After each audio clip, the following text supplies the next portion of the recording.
माना जाता है कि अगर बॉलीवुड में कपूर सरनेम हो तो सफलता मिल ही जाएगी। या तो ये कह लीजिए कि इस परिवार से आने वालों के लिए एंट्री आसान होती है। मगर आज का किस्सा इससे बिल्कुल उलट है। ये जब बॉलीवुड में आए तो इन्होंने अपने चमत्कारी सरनेम कपूर को भी हटा दिया, यहाँ तक कि अपना नाम भी बदल दिया। बॉलीवुड में इनका जीवन अनगिनत विवादों से भरा रहा। इनका नाम है जितेंद्र। तो आज हम इस वीडियो में जितेंद्र साहब से जुड़े सभी विवादों के बारे में खुलकर बात करेंगे कि जितेंद्र ने अपनी बचपन की सबसे पहली गर्लफ्रेंड को ही आखिर क्यों धोखा दिया, किस अपने सबसे अच्छे दोस्त की महबूबा से शादी तक करने की कोशिश की। जितेंद्र साहब अपनी शादी तय होने के बाद भी किन अदाकाराओं के अफेयर में जाने जाते रहे। फिल्मों में किस बड़ी अदाकारा का बॉडी डबल का रोल करने में भी जितेंद्र साहब ने परहेज नहीं किया। तो नमस्कार दोस्तों, स्वागत है आप सभी का आपके अपने फेवरेट चैनल ब्यूटीफुल बॉलीवुड में। आपको हम इस वीडियो के अंत में ये भी बताएंगे कि जितेंद्र पर यौन उत्पीड़न का आरोप कैसे लगा। वो तारीख थी 7 अप्रैल 1942, जब अविभाजित भारत के पंजाब प्रांत के अमृतसर में पिता अमरनाथ और मां कृष्णा कपूर के घर एक बेटे का जन्म हुआ। बेटे का नाम रवि रखा गया। अभी रवि 1 महीने के ही हुए थे जब इनका परिवार अमृतसर से बॉम्बे चला आया। मुंबई आकर इनका पूरा परिवार श्याम सदन चौल में आकर रहने लगा। पिता और चाचा दोनों ही फिल्मों के लिए इमिटेशन ज्वेलरी बनाने और बेचने का काम किया करते थे। खैर, मुंबई की चाल में रहने का अपना अलग ही कल्चर होता है। रवि साहब जो बाद में जितेंद्र बने, वो खुद बताते हैं कि चौल की जिंदगी में जन्माष्टमी, गणेश महोत्सव का अपना अलग मजा होता था। जितेंद्र साहब खुद भी कहते हैं कि शायद इन्हीं त्योहारों से ही डांस की थिरकन सबसे पहले उनमें आई। वैसे पढ़ाई में इनका मन नहीं लगता था। प्रारंभिक पढ़ाई गिरगांव के सेंट सेविचर हाई स्कूल में हुई। अब आपको जानकर हैरानी होगी, यहाँ पर उनके सहपाठी थे भारतीय सिनेमा के पहले सुपरस्टार काका, यानी कि राजेश खन्ना साहब। और आगे चलकर दोनों मित्रों ने सिद्धार्थ कॉलेज से अपनी आगे की पढ़ाई पूरी की। पर जितेंद्र के यहाँ से निकलते ही उनकी दुनिया में एक बड़ा भूचाल आ गया। पिता को दिल का दौरा पड़ा। पिता की तबीयत इतनी बिगड़ी कि परिवार की जिम्मेदारी रवि यानी जितेंद्र पर आ गई। उस ज्वेलरी को फिल्मों के सेट पर बेचने का काम अब रवि कर रहे थे। ज्वेलरी देने जब वो जाते तो शूटिंग होते देखते। काम के साथ साथ शूटिंग देखने का शौक भी आ गया। एक दिन जब वो ज्वेलरी देने गए, तभी वी शांताराम की फिल्म नौरंग की शूटिंग चल रही थी। शूटिंग देखने के लिए अंदर गए, तब उन्हें मना कर दिया गया। उदास जीतू जी सीधे अपने चाचा के पास गए और कहा कि मुझे शूटिंग देखनी है। अब चाचा की पहचान शांताराम साहब के एक खास दोस्त से थी। शांताराम जी ने किसी तरीके से शूटिंग देखने की इजाज़त दे दी, पर एक शर्त भी रखी। उन्हें इस फिल्म के एक सीन में हीरोइन संध्या की बॉडी डबल का रोल करना था। जितेंद्र साहब ने शूटिंग देखने के लिए उस छोटी सी भूमिका के लिए हाँ कर दिया।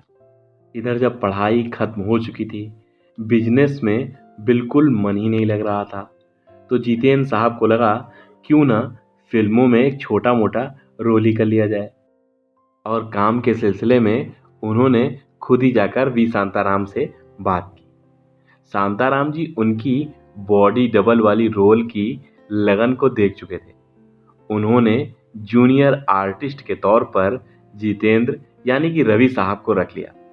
सैलरी थी 150 रुपये महीना। इसी तरीके से जितेंद्र साहब को छोटे मोटे जूनियर आर्टिस्ट के रोल मिलते रहे। अब जितेंद्र साहब की जिंदगी में बेहद रंगीन ट्विस्ट आना था। एक दिन शांताराम साहब ने जितेंद्र को अपने ऑफिस बुलाया और कहा कि हमारी आगामी फिल्म में तुम्हें एक प्रिंस का किरदार निभाना है। अगले ही पल जितेंद्र साहब अपने आप को राजकुमार समझ रहे थे। जहां रोज रवि स्टूडियो में बस से आया करते थे, अगले दिन वो अपनी एक टैक्सी से आए, क्योंकि रवि अब अपने आप को हीरो समझ रहे थे। उनके मन में प्रिंस वाला स्वैग था। जब वो वहां पहुंचे तो पता लगा फिल्म में 5-7 राजकुमारों के बीच में उन्हें सिर्फ बैठना है। अब रवि कपूर जी बेहद उदास थे, क्योंकि वो जिस किराए की टैक्सी से आए थे उसके पैसे भी देने थे। चलिए, किसी तरीके से रवि कपूर का जूनियर आर्टिस्ट का काम अप एंड डाउन करके चल ही रहा था।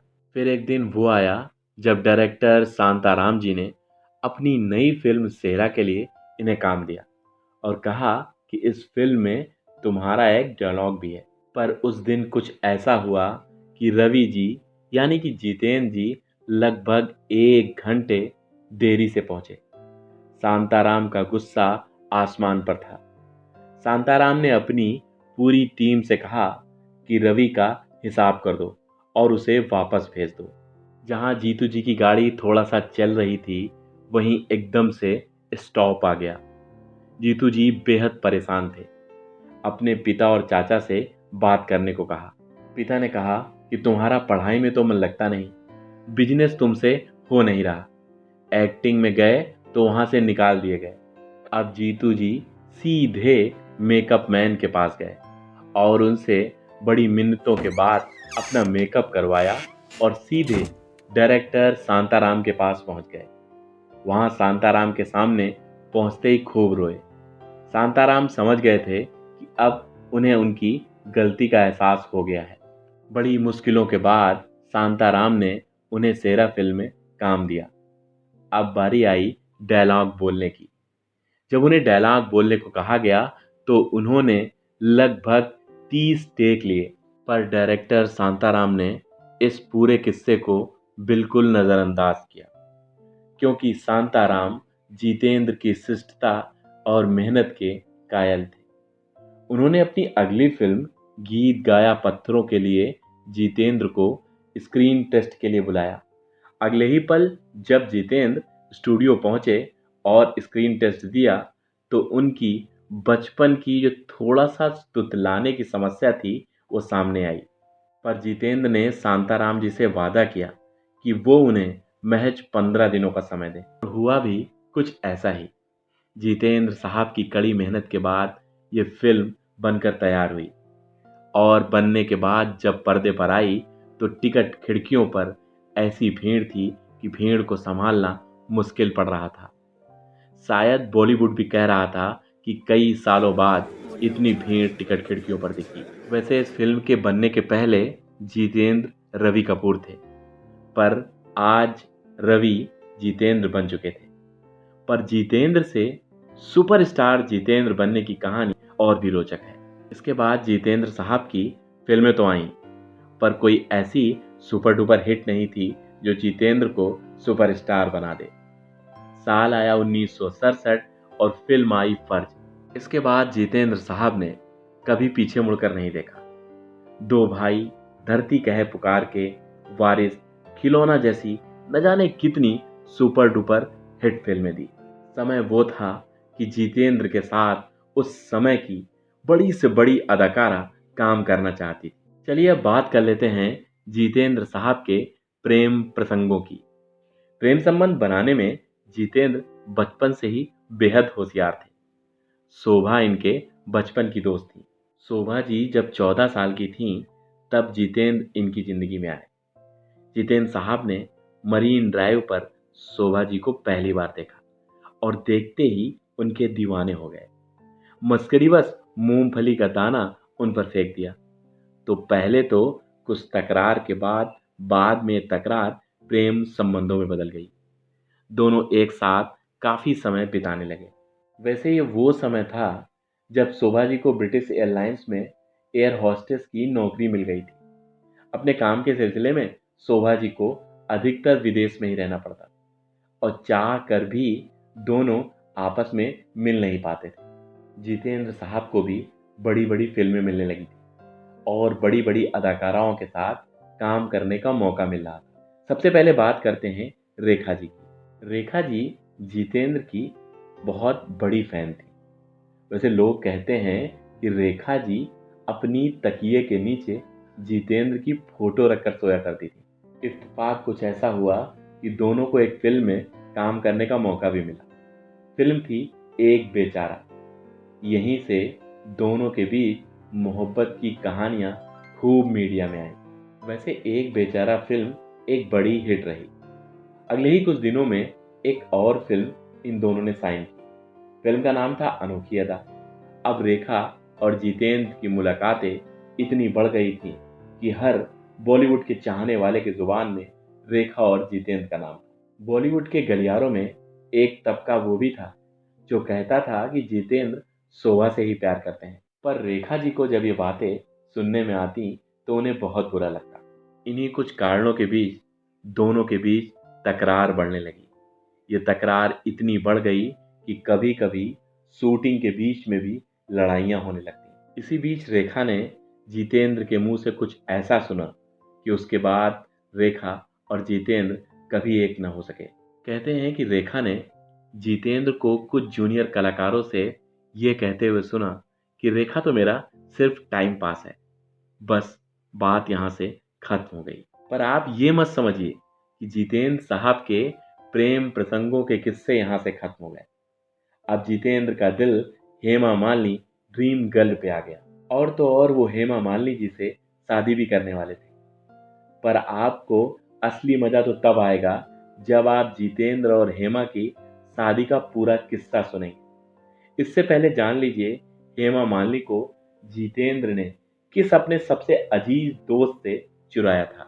दरअसल एक समय वो था जब हेमा मालिनी से संजीव कुमार साहब मन ही मन बहुत प्यार करते थे, मगर संजीव कुमार साहब जो कि स्वभाव से बेहद शर्मीले थे, अपनी दिल की बात हेमा मालिनी तक पहुंचा नहीं पा रहे थे। तब बेहद शर्मीले संजीव कुमार साहब ने अपने प्रेम की दास्तां ड्रीम गर्ल हेमा मालिनी तक पहुंचाने के लिए अपने हर दिल अजीज दोस्त जितेंद्र का सहारा लिया। अब जितेंद्र जी ठहरे दिलफेक इंसान। उन्होंने संजीव कुमार के दिल की दास्तां बताने की बजाय अपने दिल का हाल बयां कर दिया हेमा मालिनी से। दरअसल उसी समय 1973 में दुल्हन फिल्म में दोनों ने एक साथ काम भी किया था। फिल्म में काम के दौरान जितेंद्र जी ये समझ चुके थे कि हेमा मालिनी जी कहीं न कहीं धर्मेंद्र को पसंद करती हैं, पर हेमा मालिनी के पेरेंट हेमा और धर्मेंद्र के रिश्ते से खुश नहीं थे, क्योंकि धर्मेंद्र शादीशुदा थे। जहां जितेंद्र जी संजीव कुमार साहब को किनारे कर चुके थे, वहीं वो धर्मेंद्र के शादीशुदा होने का फायदा उठाना चाहते थे। जितेंद्र ने चटपट जाकर हेमा मालिनी की मां को मनाया और हेमा और जितेंद्र की शादी की तैयारियां होने लगी। जैसे तैसे ये खबर धर्मेंद्र साहब तक पहुंची। धर्मेंद्र सरपट वेडिंग वेन्यू में पहुंच गए। उससे भी ताजुब तो ये था कि धर्मेंद्र अपने साथ जितेंद्र की बचपन की मंगेतर शोभा सिप्पी को लेकर गए। फिर वहां खूब हंगामा हुआ। अब ये शादी टूट गई। फिर तारीख आई 18 अक्टूबर 1974, जब जितेंद्र और शोभा शादी के बंधन में बंध गए। पर अगर आप ये समझ रहे हैं कि जितेंद्र साहब की प्रेम कहानियों का यहीं से एंड हो गया, तो आप बिल्कुल गलत हैं। शादी के बाद कई अदाकारा उनके जीवन में आईं। शादी के बाद जो सबसे पहली अदाकारा जितेंद्र साहब के जीवन में आई, वो थी श्रीदेवी। जितेंद्र श्रीदेवी को लेकर मानो पागल सा हो गए थे। अगर सही समय पर जितेंद्र की वाइफ शोभा ने कड़े फैसले न लिए होते तो मामला कभी भी हदें तोड़ चुका होता। वाकया कुछ यूं है कि 1983 में इन दोनों ने फिल्म की हिम्मत वाला। वैसे कुछ लोग तो ये भी कहते हैं कि जितेंद्र साहब ने ही श्रीदेवी को ये फिल्म दिलवाई। इस फिल्म के बाद इनका रिश्ता और मजबूत हो गया। जब शोभा जी को ये सब बातें पता लगी तो शोभा और जितेंद्र के जीवन में कटुता आने लगी। वैसे जितेंद्र हमेशा यही कहते कि हम एक अच्छे दोस्त हैं, और इन सभी मीडिया की बातों पर पर्दा डालने के लिए जितेंद्र ने श्रीदेवी को अपने घर बुलाया, अपने परिवार वालों से मिलाने ले गए। पत्नी शोभा और बेटी एकता ने श्रीदेवी जी का ऐसा स्वागत किया जिसे श्रीदेवी कभी भुला ना पाई। बताते हैं कि जब श्रीदेवी घर गईं तो जितेंद्र की बेटी एकता इतना गुस्से में थी कि श्रीदेवी के मुंह पर पानी फेंक दिया। श्रीदेवी कुछ भी न कह पाईं और उल्टे पांव लौट गईं। तब से जितेंद्र और श्रीदेवी के बीच में खटास रही। लोग कहते हैं कि पत्नी शोभा के दबाव में जितेंद्र ने श्रीदेवी को छोड़ दिया। वो श्रीदेवी को जलाने के लिए उनकी कट्टर प्रतिद्वंदी जया प्रदा के काफी करीब जाने लगे। मीडिया में खबरें उठने लगीं कि जितेंद्र और जया प्रदा अब कुछ ही दिनों में एक होने वाले हैं। पर जया प्रदा समझ गई थी कि जितेंद्र उनका सिर्फ यूज कर रहे हैं। वे भी जितेंद्र से अलग हो गईं। कहते हैं कि जितेंद्र के साथ रीना राय का नाम भी खूब आया, लेकिन बाद में रीना राय शत्रुघ्न सिन्हा के काफी करीब हो गई थी और उनके प्यार में सीरियस थी। तो ये किस्सा भी यहीं से खत्म हो गया। पर जितेंद्र साहब के जीवन में सबसे बड़ा विवाद तब आकर खड़ा हुआ जब उन पर यौन उत्पीड़न का आरोप लगा। 75 साल की उम्र में जितेंद्र पर उनकी बहन ने यौन शोषण का आरोप लगाया। इस आरोप के बारे में सुनकर सब कोई हैरान था। जितेंद्र की चचेरी बहन ने मी टू कैंपेन के तहत यह आरोप लगाया था। उन्होंने जितेंद्र की गिरफ्तारी की मांग भी की। जितेंद्र की बहन का कहना था कि यह मामला उस समय का है जब वो 18 साल की थी और जितेंद्र 28 वर्ष के। हालांकि इस मामले में जितेंद्र के वकील ने कहा था कि यह केवल एक अभिनेता की छवि खराब करने के लिए रची गई साजिश है। कोर्ट ने इस मामले में जितेंद्र के पक्ष में फैसला दिया।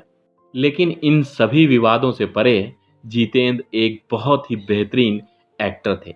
बॉलीवुड ने इन्हें अपनी अलग डांसिंग स्टाइल के लिए जंपिंग जैक का तमगा दिया। पर आप जरूर बताइएगा कि जितेंद्र साहब पर फिल्माया गया कौन सा गाना आपका फेवरेट है। जितेंद्र साहब का नाम लेते ही वो गाना आपकी आंखों के सामने आ जाता है। मैं आपके कमेंट्स का इंतजार करूंगा। और जितेंद्र साहब की आपकी फेवरेट फिल्म कौन सी है? किस हीरोइन के साथ उनकी जोड़ी आपको सबसे अच्छी लगती है? और अगर आपको हमारे द्वारा दी गई ये मनोरंजक जानकारियाँ थोड़ा सा भी अच्छी लगी हो तो प्लीज़ लाइक ज़रूर करिएगा।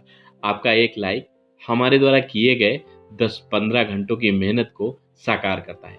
चलिए मिलते हैं अगले वीडियो में। जय हिंद, जय भारत।